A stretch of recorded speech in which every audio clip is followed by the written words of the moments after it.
When I found her, she was standing alone in the ruins, dust clinging to her torn clothes, her hands trembling but still gripping the tattered flag of her people. Everyone else had given up, but in her eyes burned a fire that refused to die. And in that moment, I realized, this wasn't just survival, this was defiance. The city was nothing more than broken stone and scorched metal, the kind of silence that made the heart ache because it carried the memory of screams that had once filled the air. I walked slowly, my boots crunching over glass and ash, my rifle slung against my shoulder though there was no one left to fight.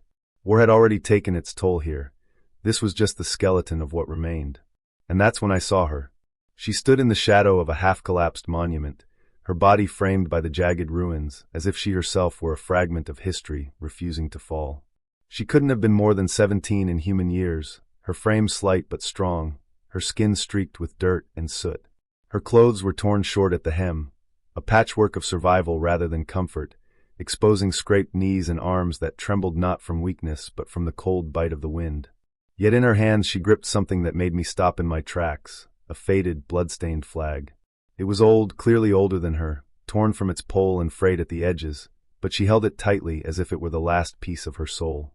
The symbol on it, an intricate emblem of her people, was still visible through the dirt, a mark of pride that no fire had managed to erase.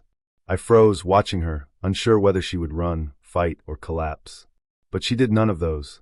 Instead, she stood as still as the statues that had crumbled around her, her wide, luminous eyes locking onto me with a mixture of fear and stubborn defiance. I raised my hand slowly, showing I meant no harm. "I'm not here to hurt you," I said softly, though my voice seemed far too loud against the oppressive quiet of the ruins. She flinched at the sound but didn't back away. Her grip on the flag only tightened, her knuckles pale, the trembling in her arms becoming more visible the longer she stood there. Step by cautious step, I approached. I could see her face more clearly now beneath the grime. She was beautiful in a way that only survival could carve.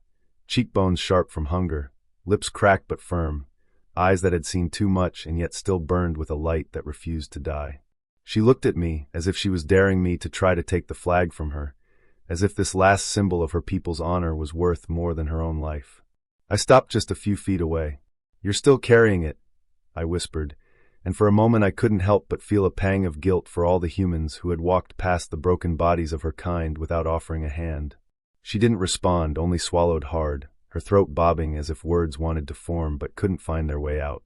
The wind caught the fabric of the flag, lifting it slightly so that it brushed against her legs. Even in its ruined state, it moved like something alive. "You don't have to stand here alone," I said after a long silence. She blinked, her eyes narrowing slightly, suspicious. That suspicion was carved into her very posture, shoulders drawn tight, legs ready to spring if I tried to force her. But I didn't move closer. Instead, I sank down onto one knee, lowering myself to her height, showing that I wasn't a threat towering over her. The girl shifted slightly, her short, tattered skirt swaying with the movement, bare legs smudged with soot and streaked with dried blood. She was young, but not helpless. Every scar and scrape on her body spoke of days spent fighting to stay alive, of refusing to kneel even when the world had tried to break her. I could see her trembling more now, but I realized it wasn't fear, it was exhaustion. She had been standing here for too long, clutching that flag as if it was the only thing holding her upright. Finally, her lips parted. Her voice was soft, cracked, but steady. "If I let go, they'll be gone forever." I felt the weight of her words in my chest. Her people were ash and memory, scattered among the ruins. To her, this flag wasn't just cloth, it was their spirit, their history, their very existence. I nodded slowly. "Then don't let go," I told her gently. "But let me help you carry it."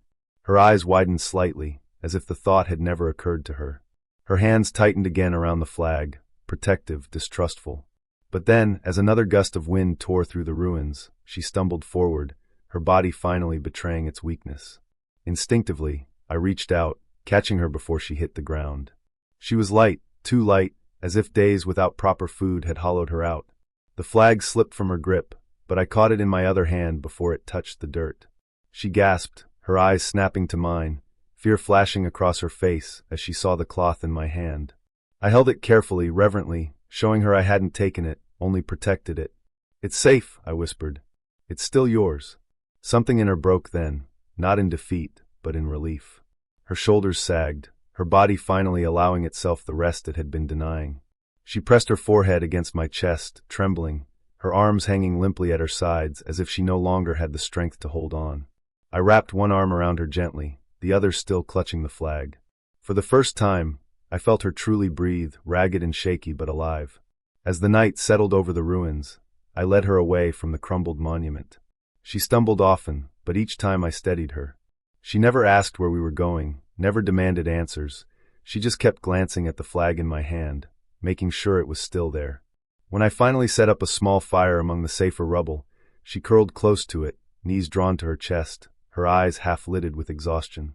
She looked so young then, so fragile, but still the flag remained close, resting against her legs as though it were a blanket of memory she could never abandon.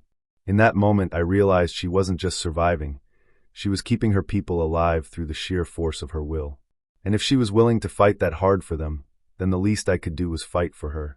By the time she finally closed her eyes, drifting into sleep, the flag had slipped once more, resting loosely between her fingers.